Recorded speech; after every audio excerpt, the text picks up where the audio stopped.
My mom said, "We wish you were never born." The room laughed. I stood up, smiled, and said, "Then I won't exist anymore." I walked out. 30 minutes later, the whole family panicked. But before I begin, please like and subscribe to the channel. And we'd love to hear which part of the world are you joining us from. Let us know. Now let's dive into today's story. The house sat on Maple Street in Eldridge, Iowa, where front porches faced each other like sentries and neighbors knew the rhythm of your life before you did. White siding, black shutters, a yard that needed mowing. Nothing about the Holt house looked broken from the outside. Inside was a different story. The dining room table groaned under mismatched dishes and half-empty serving bowls. Relatives crowded around it, the ones who appeared when there was free food and disappeared when bills came due. Aunt Linda, with her acrylic nails, tapping against her phone screen. Uncle Dave, already on his third beer. Carla's younger sister, Michelle, picking at her teeth with a fingernail. Paper plates, because Carla said real dishes were too much work. Store-brand cola, because name brands were a waste. The air smelled like reheated lasagna and cheap wine. Brenna Holt sat at the far end of the table, spine straight, shoulders squared. 26 years old, and she'd learned to make herself small in rooms like this. Her gray sweater was plain, no logos, nothing to draw attention. Her dark hair pulled back tight, hands folded in her lap like a good girl waiting for permission to speak. She'd been waiting her whole life. Carla Holt sat at the opposite end, holding court. 52, though she claimed 49 when anyone asked. Her blonde hair came from a box, her tan from a bottle. She'd been drinking boxed wine since 2 in the afternoon, the kind that came with a little plastic spigot. The glass in front of her was never empty. "So," Carla said, her voice cutting through the conversation like a rusty knife, "anyone else get tired of carrying dead weight?" A few chuckles rippled around the table. Uncle Dave smirked into his beer. Brenna's jaw tightened. She kept her eyes on her plate.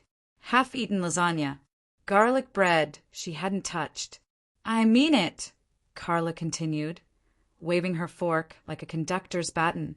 "Some people just take and never give back. You know what I'm saying?"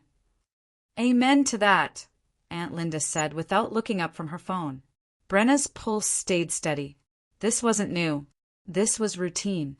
The pattern was always the same. Carla drank. Carla got loud. Then Carla got mean. If you stayed quiet, sometimes it passed over you. Sometimes. Like, "I work my ass off," Carla said, leaning back in her chair. Her smile was wide and wet. "And what do I get? Nothing. Just bills and attitude." Brenna felt the room shift. The energy changed. Everyone knew what was coming now. Michelle cleared her throat. "Maybe we should." "No, no," Carla interrupted, pointing her fork at Brenna. "Let's talk about it. Let's talk about how some people think the world owes them something." Brenna lifted her head slowly. Her mother's eyes were glassy, unfocused. Drunk mean. The worst kind. "You got something to say, Brenna?" "No." Brenna's voice was quiet. Controlled. "That's right. You never do." Carla drained her glass and reached for the box. "You just sit there judging everybody, looking down on us." "I'm not." "You know what I wish." Carla's voice rose, sharp and bright. The room went still. Uncle Dave stopped chewing. Aunt Linda's thumb froze mid-scroll. Carla leaned forward, her smile vicious. "I swear to God, sometimes I wish you were never born." The words hung in the air. Then someone laughed. A nervous, ugly sound. Then another. Then the whole table erupted. Not shock, not outrage. Laughter. Like it was the punchline to a joke they'd all been waiting for. Uncle Dave slapped the table. "Jesus, Carla." Michelle covered her mouth, her shoulders shaking. Aunt Linda looked up, finally interested. "That's harsh." "But accurate," Carla said, refilling her glass. I'm just saying what we're all thinking. Brenna sat perfectly still. Her heart wasn't racing. Her hands weren't shaking. She felt something click inside her chest, like a lock turning. She smiled. It wasn't a pleasant smile. It was the smile of someone who'd just made a decision. Okay, Brenna said softly. The laughter died down. Carla blinked, confused. Okay, what? Brenna stood, her chair scraping against the linoleum. She reached for her jacket, draped over the back of her seat. Then I'm done. She pulled on her jacket, picked up her keys from the table. The room was silent now, watching her with the dull fascination of people witnessing a car accident. No yelling, no tears, no dramatic exit speech. Brenna walked to the door, opened it, and stepped into the cool October night. Behind her, someone called her name. She didn't turn around. The door clicked shut. That scared them later. Brenna's car was a 12-year-old Honda Civic with a dent in the passenger door and a crack in the windshield. She'd bought it herself at 19 with money saved from working double shifts at the grocery store. Carla had called it ugly. Brenna called it hers. She sat in the driver's seat and turned the key. The engine sputtered, caught, hummed to life. Her hands were steady on the wheel, her breathing even. This wasn't impulsive. This was overdue. She pulled out of the driveway and drove toward the edge of town, away from Maple Street, away from the house that had never felt like home. The streets of Eldridge rolled past, familiar and suffocating. The gas station on 4th, the high school where she'd spent 4 years invisible, the library where she'd hidden on weekends. Every block held a memory she didn't want. She remembered being 14, working weekends at the grocery store because Carla spent the child support check on scratch tickets and cigarettes, coming home with aching feet and a paycheck that disappeared into her mother's purse before Brenna could cash it. Family helps family, Carla had said. 17. The electric company calling with a shut-off notice. Carla crying, drunk, saying she didn't know how it happened. Brenna taking her babysitting money, her tips from the diner, walking to the utility office to pay the bill in cash. Standing in line for 40 minutes while the clerk processed the payment. Coming home to find Carla passed out on the couch, a new bottle of wine on the coffee table. 21. The credit card applications. Carla's voice sweet as poison. You have good credit, baby. I just need someone to co-sign, just in case. Brenna signing because she was tired of fighting, tired of being called selfish, tired of the guilt. The cards maxed out in 6 months. Carla made 3 payments, then stopped. They'll work with me, she'd said. It's fine. It wasn't fine. The collections calls started coming to Brenna's phone. Every birthday, every Christmas, every milestone, Brenna had been there. Paying bills, fixing mistakes, cleaning up messes that weren't hers. And what had she gotten in return? I wish you were never born, said with a smile, met with laughter. Brenna pulled into the BP station at the edge of town. The parking lot was empty except for a semi-truck idling near the diesel pumps. Fluorescent lights buzzed overhead, casting everything in a sickly yellow glow. She parked in the corner, away from the lights, cut the engine. Then she opened her laptop. The screen glowed blue in the darkness. She connected to the station's Wi-Fi, password taped to the window, and opened a new browser window. Her hands moved across the keyboard with practiced efficiency. First, the electric company website. She logged in with the username and password she'd created 3 years ago when Carla begged her to handle the bills. I'm no good with computers, Carla had said. You're so smart with this stuff. Account holder, Brenna Holt. Service address, 447 Maple Street. Payment method, auto pay from Brenna's checking account. Brenna clicked Manage Account. Then Request Service Termination. Termination date, tomorrow. Reason moving. Confirm. The screen flashed. Your service termination has been scheduled. Second, the internet provider. Same login. Same process. Service termination, tomorrow. Confirm. Third, the mobile phone plan. Carla's phone. Michelle's phone. Uncle Dave's phone. All on Brenna's account because it's cheaper as a family plan. Brenna selected each line. Remove from account. Confirm. Keep only her own number. Transfer it to a new plan. Individual. Separate. Done. Fourth, the credit cards. 2 of them, both with Carla's name and Brenna's signature. She couldn't close them. Carla was the primary cardholder. But she could freeze them. Dispute recent charges. File fraud claims for unauthorized use. She worked methodically, clicking through menus, filling out forms. Her face was calm, her breathing steady. No anger, just precision. Fifth, streaming services. Netflix, Hulu, Amazon Prime. All paid through Brenna's account. All shared with the family. Cancel subscription. Confirm. Sixth, the cloud storage where Carla backed up her phone. The password manager Brenna had set up. The auto pay for Carla's car insurance. Delete account. Remove payment method. Cancel service. One by one, Brenna dismantled the infrastructure of her mother's life. Not with rage. Not with satisfaction.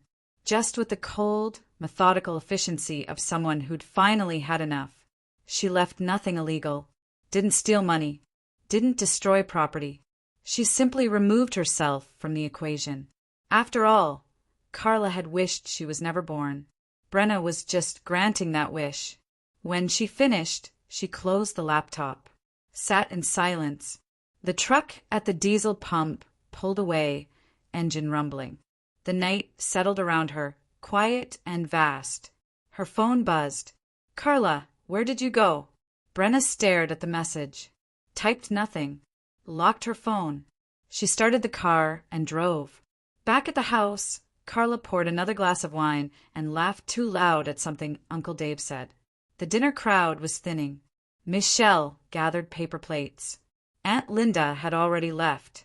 Carla's phone buzzed on the table. She glanced at it, expecting a reply from Brenna. Instead, card declined. Transaction, $43.67 at QuickTrip. Carla frowned. She'd just used that card this morning. It was fine. She tried again, purchasing a movie rental on her phone. Payment method declined. What the hell? Michelle looked up from the trash bag. What's wrong? My card's not working. You probably hit your limit. No, Carla stopped. Opened her banking app. The screen loaded. Balance, $22.14. That couldn't be right. There should be more. The auto pay from Brenna's account always went through on the 15th. She checked the transaction history. No deposit. Weird, she muttered. Then the TV went black. Uncle Dave, halfway through a football game, swore. Did the cable go out? Carla grabbed the remote, jabbing buttons. Nothing. She checked her phone for the Wi-Fi signal. No network found. Did the internet go out too? Michelle pulled out her phone. Mine's not working either. That's because you never pay your bill, Carla said. No, I mean the phone. It says no service. Carla looked at her own phone. Same message. No service. Uncle Dave stood, jiggling the router on the shelf. Things not even lit up. You pay the internet bill this month. Of course Carla paused. Had she? She tried to remember. The bills were on auto pay. Brenna handled it. Brenna always handled it. A cold feeling settled in Carla's stomach. When's the last time you talked to Brenna? Michelle asked quietly. Carla opened her mouth, closed it. The house suddenly felt very cold. By the next morning, the full scope of the disaster revealed itself in pieces. Carla woke on the couch, neck stiff, head pounding. The house was freezing. She pulled a blanket tighter and reached for her phone. Still no service. She stumbled to the bathroom, turned the faucet. Water came out, but it was ice cold. She waited for it to warm. It didn't. What the? She checked the water heater in the basement. The pilot light was out. She tried to relight it. Nothing happened. Then she realized no electricity. The water heater was electric. She went back upstairs, dread pooling in her gut. Tried the light switch in the kitchen. Nothing. The refrigerator was silent. No hum. No light when she opened the door. The milk was already starting to smell. No, no, no, no. She found the electric bill in the pile of mail on the counter. Ripped it open. Final notice. Service termination scheduled for October 23rd. Today. They can't just shut it off. But they could. And they had. Carla grabbed her laptop. Tried to connect to the internet to check her account. No Wi-Fi. She tried using her phone as a hotspot. No service. She screamed in frustration, the sound echoing through the empty house. Michelle appeared in the doorway, wrapped in a robe. What's going on? Everything's off. The power, the internet, the phones. Call the company. With what phone? Michelle blinked. Use the landline. We don't have a landline. We switched to mobile only 2 years ago because it was cheaper. Then go to a neighbor's. Carla's pride bristled at the thought, but desperation won. She threw on a jacket and marched across the street to Mrs. Kowalski's house. Mrs. Kowalski answered the door with a pinched expression. Yes. Can I use your phone? Mine's not working. The old woman looked her up and down. What happened to your power? I just need to use your phone. Mrs. Kowalski hesitated, then stepped aside. Carla called the electric company from the kitchen, while Mrs. Kowalski hovered nearby, pretending to organize her spice rack. The automated system picked up. Carla stabbed through the menu options until she reached a human. Electric company, this is Jennifer. How can I help you? My power's been shut off, and I need it turned back on immediately. I can help with that.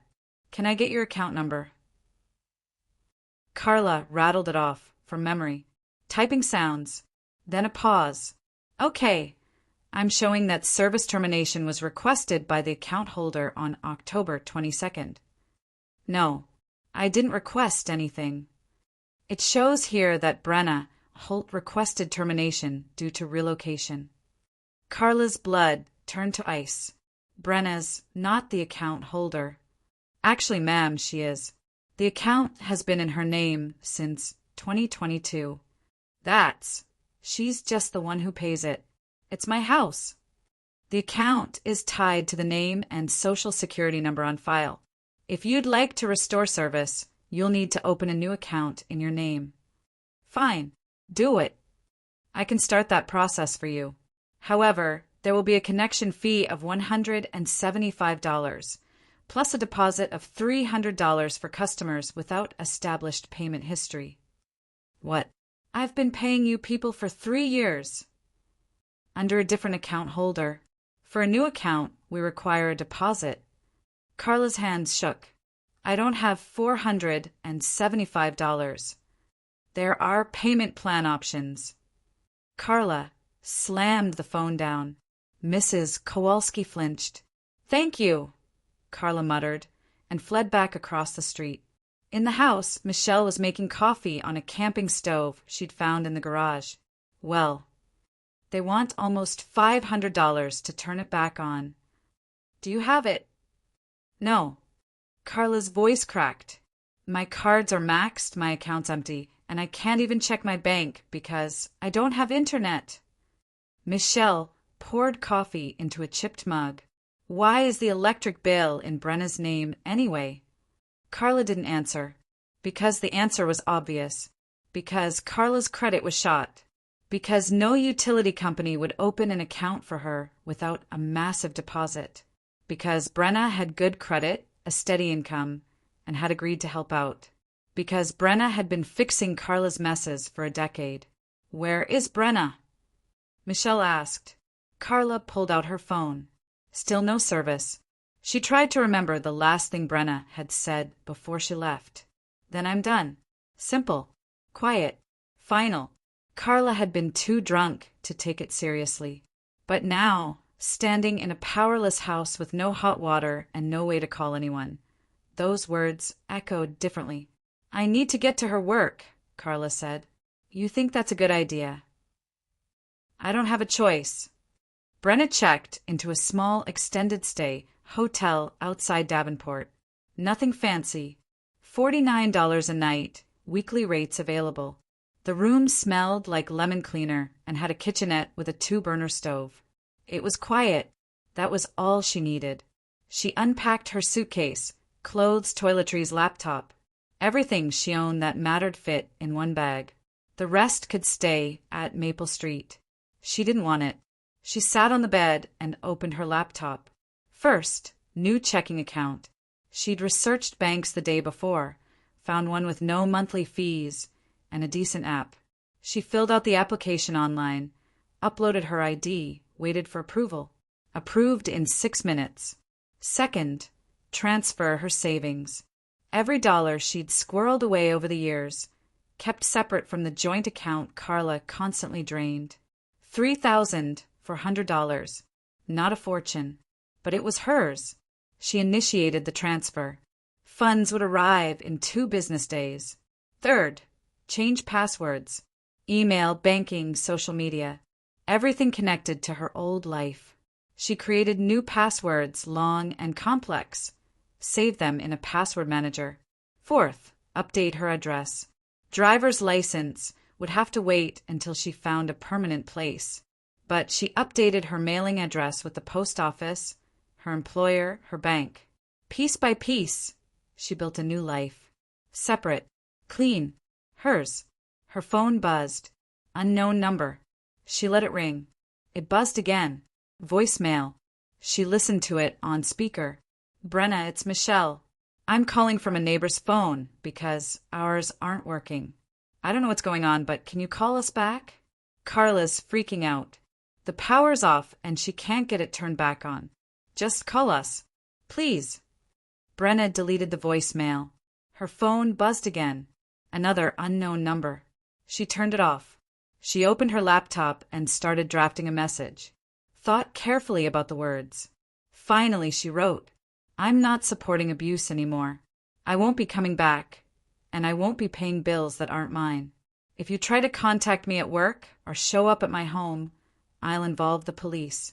This isn't a negotiation. It's a boundary. Please don't contact me." She sent it to the family group chat, then muted the conversation. Then she blocked every number except 3. Her boss, her best friend from college, and the main line at her bank. Everyone else could disappear. She lay back on the hotel bed, staring at the ceiling. The room was silent except for the hum of the mini fridge. No yelling, no demands, no guilt. She closed her eyes and slept for 12 hours straight. Within 2 weeks, Carla's world didn't just crack, it shattered. The electric company refused to restore service without payment and deposit. Carla borrowed money from Aunt Linda, who lectured her for 20 minutes about responsibility before handing over $200. It wasn't enough. She tried to get a short-term loan. Denied. Credit score too low. She tried a payday loan place. They wanted her next paycheck as collateral. She worked part-time at a call center. Her next check was $300. She took the loan anyway. The power came back on. For a week. Then the internet bill came due. Another service Brenna had managed. Carla didn't know the login. Couldn't access the account. Called customer service. Got transferred 4 times. Finally reached someone who explained that without the account holder's authorization, they couldn't discuss the account. "I live there." "I understand, ma'am, but privacy regulations." Carla hung up. The internet got shut off again. The phone lines stayed dead. Carla bought a prepaid phone from Walmart. $50 plus a $30 monthly card. She activated it in the parking lot, hand shaking. She tried to call Brenna. Number disconnected. She tried texting. Message failed to send. She drove to Brenna's workplace, a medical billing office in Bettendorf. Parked in the lot. Waited until she saw Brenna's car. Then she walked inside. The receptionist smiled. Can I help you? I need to speak with Brenna Holt. Do you have an appointment? I'm her mother. The smile dimmed. One moment. The receptionist picked up the phone, murmured something. Hung up. She's in a meeting. If you'd like to leave a message. I'll wait. Carla sat in the lobby for 2 hours. Other patients came and went. The receptionist kept glancing at her nervously. Finally, Brenna appeared. She looked different. Hair down instead of pulled back. Wearing a blue blouse Carla had never seen. Her face was calm, composed. She didn't look surprised. We should talk outside, Brenna said quietly. Carla followed her to the parking lot. When they were out of earshot, Brenna turned. I told you not to contact me. You can't just disappear. I didn't disappear. I left. There's a difference. Carla's voice rose. You shut off my power. My phone. Everything. I removed my name from accounts I was paying for. You did it to punish me. Brenna's expression didn't change. I did it to stop enabling you. Enabling? I'm your mother. You were my mother. Brenna's voice was quiet, but the words landed like stones. Now you're just someone I used to know. Carla felt something crack inside her chest. You can't mean that. I do. Because of one stupid thing I said when I was drunk. Brenna tilted her head slightly. It wasn't one thing. It was everything. Every bill I paid. Every loan I co-signed. Every time you took my paycheck and spent it on scratch tickets. Every birthday you forgot. Every time you chose wine over me. That's not fair. You laughed, Brenna interrupted. When you said you wished I was never born, you laughed. And everyone else laughed with you. That's when I knew. Knew what? That you meant it. Carla's throat tightened. I didn't. Yes, you did. Tears pricked Carla's eyes. Real ones this time, not the manipulative kind. I'm sorry. Brenna said nothing. I'm sorry, okay? I was drunk. I was angry. I said something stupid. I didn't mean it. You meant it enough to say it in front of everyone. People say things they don't mean. Not like that. Brenna's voice stayed level. Not to their own children. Carla reached for her hand. Brenna stepped back. Please, Carla whispered. I'm losing everything. The house, my credit, my family. Everyone's mad at me. I can't do this alone. Then you should have thought about that before. Before what? Before having a bad day. Before spending 26 years treating me like a bank account with legs. The words hung between them. Carla's voice dropped to a whisper. I'm going to lose the house. Probably. You don't care. I care, Brenna said. Just not enough to fix it for you. You're being cruel. No, I'm being done. Carla's face crumpled. She tried one more time. What if I promise to change? What if I get sober, go to therapy, pay you back? Brenna looked at her mother for a long moment. Really looked. At the woman who'd given birth to her, raised her, and broken her in 1,000 small ways. Then you should do that, Brenna said. For yourself, not for me. So that's it? You're just gone. Yes. Carla's voice turned sharp. Fine. Go ahead. Abandon your family. See how that works out for you. I already know how it works out. I get to sleep through the night. I get to keep my paycheck. I get to live in a place where no one tells me they wish I was never born. Brenna turned toward her car. You'll regret this. Carla called after her. Brenna paused, looked back over her shoulder. No, she said. I really won't. She got in her car and drove away. Carla stood in the parking lot, watching the taillights disappear. The receptionist knocked on the window, pointed to a sign, visitor parking, 30 minutes maximum. Carla got in her own car and drove home to a house that was falling apart. 3 months later, Carla's credit report looked like a war zone. Missed payments stacked up like bodies. The electric bill went to collections after she couldn't scrape together another deposit. She got it turned back on, then off again, then on again. Each time it cost more.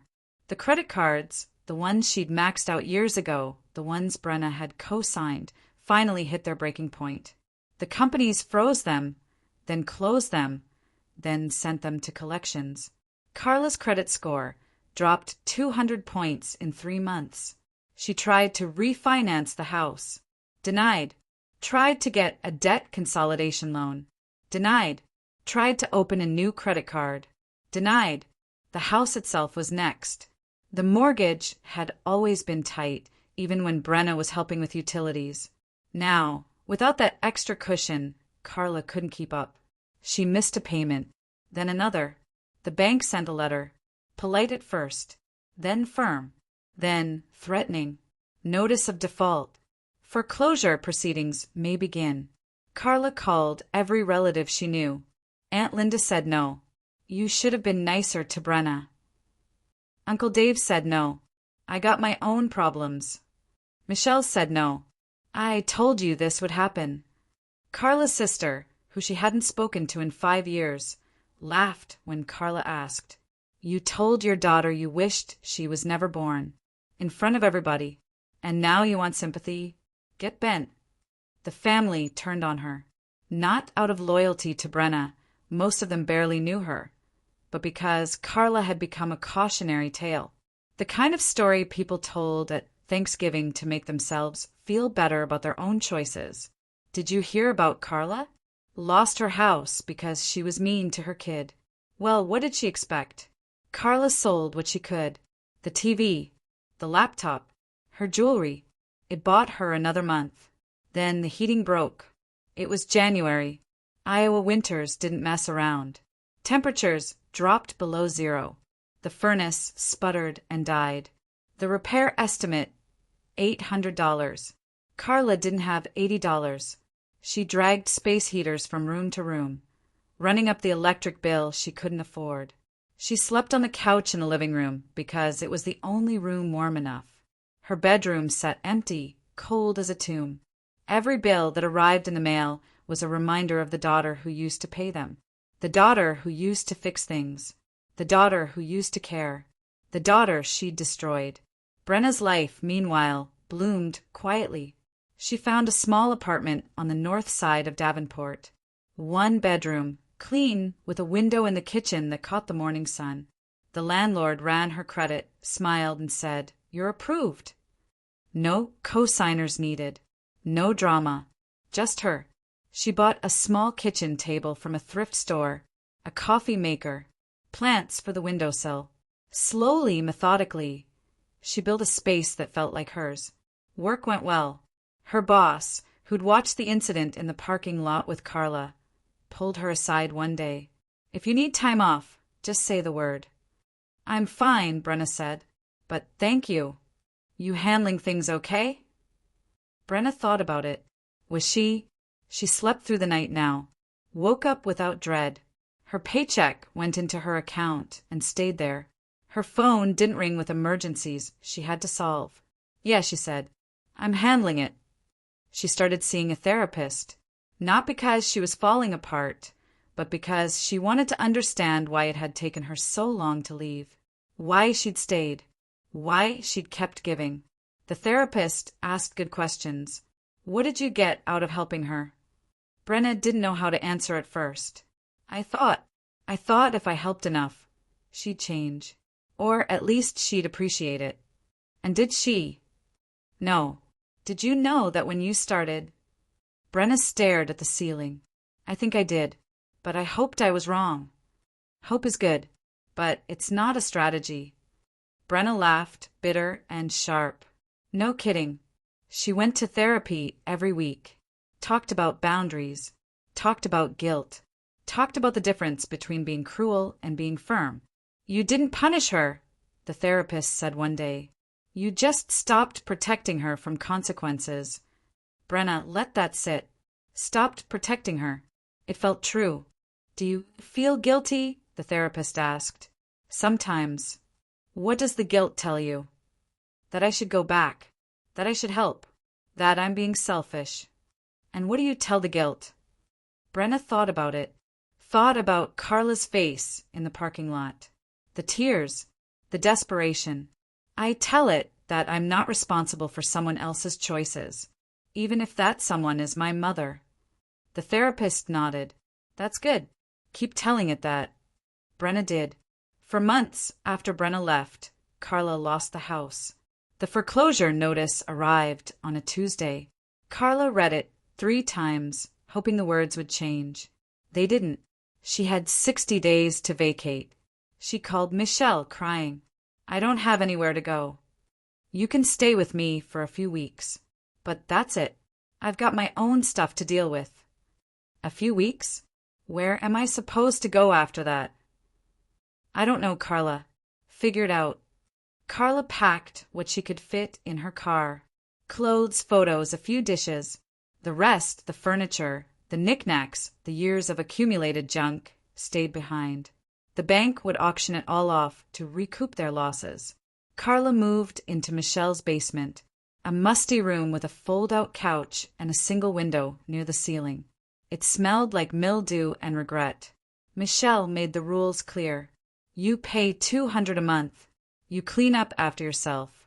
You don't bring men here. And you don't drink. Carla agreed. She lasted 3 weeks before she brought home a bottle of wine. Michelle kicked her out. Carla ended up at a motel. Weekly rates, no questions asked. The kind of place where people went to disappear. She worked her part-time job at the call center, barely making enough to cover rent and food. Every night, she sat in the motel room and stared at her phone. Brenna's number was still disconnected. Carla tried social media. Brenna had blocked her everywhere. She drove past Brenna's workplace once, twice, 3 times. Never went in. What would she even say? 6 months after Brenna left, Carla saw her in public for the first time. It was at a grocery store in Davenport. Carla was buying the cheapest bread and generic peanut butter. Brenna was in the produce section, examining apples. Carla froze. Brenna looked good, healthy. Her hair was different, shorter, styled. She wore a nice jacket. She looked like someone who had their life together. Carla almost turned and left. But desperation made her brave. Brenna. Brenna turned, saw her, and the warmth drained from her face. Hi, Carla. Not Mom. Carla, can we talk? I don't think that's a good idea. Please, just 5 minutes. Brenna glanced around the store. People were watching now, curious. Fine. Outside. They walked to the parking lot. The January air was sharp, biting. What do you want? Brenna's voice was neutral. Not angry. Not sad. Just nothing. I wanted to see how you're doing. I'm fine. Good. That's good. Silence. Carla tried again. I'm staying at a motel. The Starlight off Highway 61. I lost the house. I know. You know. It's public record. Foreclosures get published. Carla's throat tightened. I'm barely getting by. I'm sorry to hear that. But she didn't sound sorry. She sounded like someone commenting on the weather. I was thinking, Carla said carefully, maybe we could try again. Start over. No. Just like that. Just like that. You won't even consider it? Brenna looked at her mother. Really looked. What would be different, she asked. If we started over, what would change? Carla opened her mouth. Closed it. Exactly, Brenna said. Nothing would change. You'd still expect me to fix your problems. I'd still feel guilty for saying no. We'd end up right back here. That's not true. It is true. You don't want a relationship. You want a safety net. And I'm done being that for you. Carla's voice cracked. I'm your mother. Biologically, yes. The word hit like a slap. Carla tried one last time. What if I told you I'm getting help? Going to AA, seeing a therapist? Then I'd say that's great. You should keep doing that. But you still won't. No. Carla's hands balled into fists. You're heartless. Brenna tilted her head. Maybe. Or maybe I finally learned to put my heart somewhere it won't get broken. She turned to walk away. Carla grabbed her arm. Brenna looked down at the hand on her sleeve, then up at Carla's face. Her expression didn't change, but something in her eyes went cold. Let go. Carla released her. Don't touch me again, Brenna said quietly. Don't come to my work. Don't show up at my apartment. Don't contact me. If you do, I'll file a restraining order. Do you understand? Carla's voice was barely a whisper. You really hate me that much? I don't hate you, Brenna said. I just don't love you enough to keep drowning. She walked away. Carla stood in the parking lot, watching her disappear into the winter afternoon. 8 months after Brenna left, she signed a lease on a 1-bedroom apartment with hardwood floors and a kitchen that flooded with sunlight every morning. She hung curtains, bought a Rayal bed frame, adopted a cat from the shelter, a gray tabby with green eyes who purred when she scratched behind his ears. She named him Oliver. Work promoted her to supervisor. More responsibility, better pay, a small office with her name on the door. She made friends, real ones, people who didn't need anything from her except her company. She went to dinner parties, book clubs, movie nights. She lived. For the first time in her life, she lived on her own terms. Her therapist asked her one day, "Do you ever think about reaching out to your mother?" Brenna considered it honestly. Sometimes, she admitted, when something good happens, there's this instinct to share it. But then I remember why I left. And I realize I don't need her approval anymore. The good things in my life are mine. I don't have to share them with someone who'll just find a way to ruin them. Do you think she's changed? Maybe. I don't know. It doesn't matter. Why not? Because even if she changed, it wouldn't undo what she did. And I'm not interested in finding out if she's different just to give her another chance to hurt me. The therapist nodded. That's a healthy boundary. It doesn't always feel healthy. Sometimes it feels selfish. Boundaries often do, especially when you're not used to having them. Brenna smiled. I'm getting used to it. Carla, meanwhile, struggled. The motel became a long-term arrangement. She picked up extra shifts at the call center, but it was never enough. She applied for assistance programs, got denied, applied again. She stopped drinking. Not because she wanted to, but because she couldn't afford it.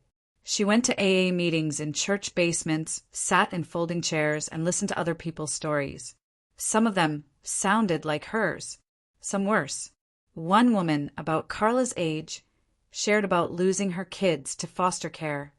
I blamed everyone else, the woman said. My ex, the system, my parents. But the truth was I did it to myself. And the hardest part wasn't admitting that. It was accepting that sorry doesn't fix everything. Carla listened. She thought about Brenna, about the things she'd said, the things she'd done. She thought about that dinner, the laughter, the cruelty. I wish you were never born. She'd meant it to hurt, and it had, but it had also freed Brenna in a way Carla hadn't expected.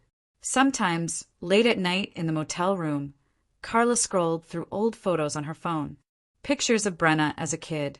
Birthdays, school events, holidays. In most of them, Brenna looked small, uncomfortable, like she was trying to take up as little space as possible. Carla had never noticed before. She tried, once, to write a letter, an apology, a real one. She got 3 sentences in and stopped. What could she say that would matter? I'm sorry I was a bad mother. I'm sorry I used you. I'm sorry, I said, I wished you were never born. The words felt hollow, too small for the damage they needed to repair. She deleted the draft. Brenna had made it clear. No contact, no reconciliation. Carla could respect that. Or she could make everything worse. For once in her life, she chose not to make it worse. A year after Brenna left, She ran into someone from the old neighborhood. Mrs. Kowalski, the woman who'd let Carla use her phone that first day.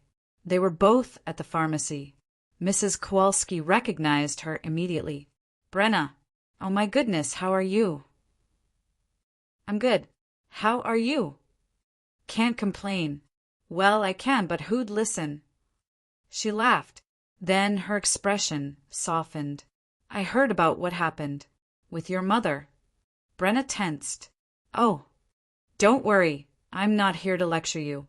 I just wanted to say, good for you." Brenna blinked. "Really? Really? I watched that woman take advantage of you for years. We all did. And we all felt bad about it, but none of us said anything because, well, it wasn't our business." Mrs. Kowalski shook her head. "But when you finally left, I thought, that girl's got more spine than the rest of them combined." Brenna didn't know what to say. How is she?" The question slipped out before she could stop it.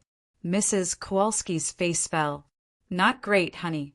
She lost the house, as you probably know. Last I heard, she's working part-time and living in a motel." Brenna absorbed this information, felt a pang of something. Not quite guilt, not quite sadness. Just awareness. "I hope she gets the help she needs," Brenna said. "So do I. But that's not on you to provide." "No," Brenna agreed. "It's not." Mrs. Kowalski squeezed her arm gently. "You take care of yourself, dear." "I will." 18 months after leaving, Brenna sat in her apartment on a Sunday morning. Sunlight streamed through the kitchen window. Oliver lounged on the back of the couch. Coffee brewed on the counter. Her phone buzzed. A text from her friend Jordan. "Brunch today?" The usual spot. Brenna smiled and typed back. "Absolutely."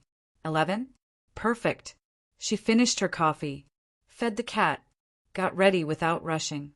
As she locked the door to her apartment, she realized something. She hadn't thought about Carla in weeks. Not with anger. Not with guilt. Not with anything. Her mother had become a chapter in her past. A painful one, yes, but closed. And Brenna had written the ending herself.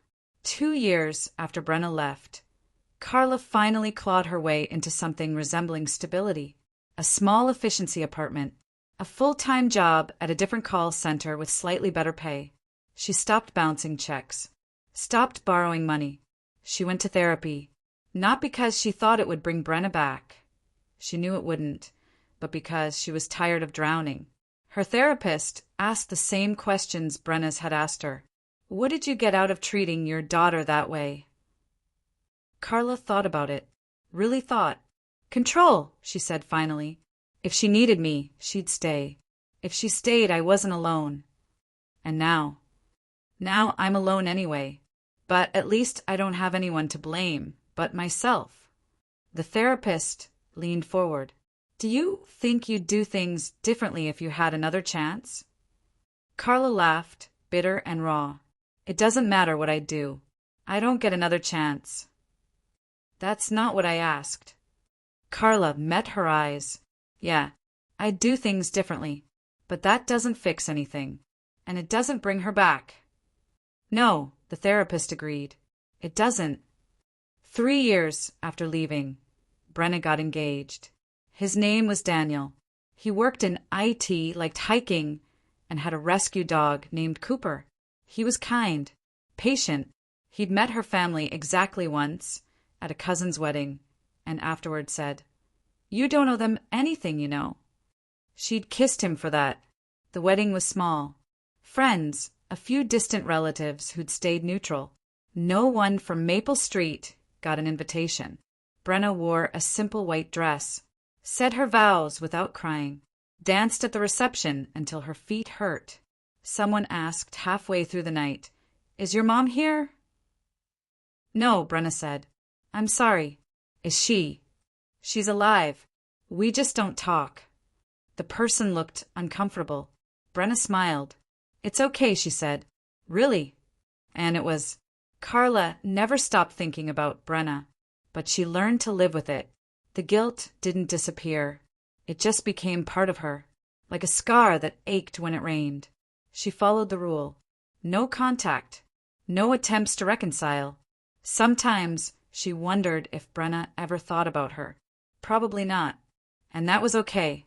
It had to be, because some lessons didn't come with forgiveness.